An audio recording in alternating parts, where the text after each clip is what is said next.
You ask Tiger to solve. This deals with linear equations with one unknown.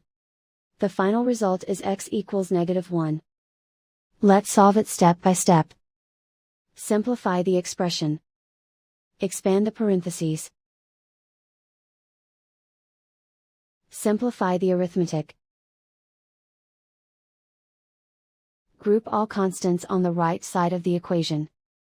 Subtract 21 from both sides. Simplify the arithmetic.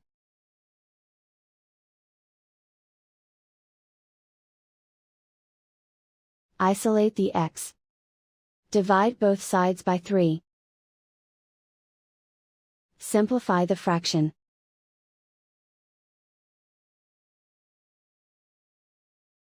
And so the final result is x equals -1.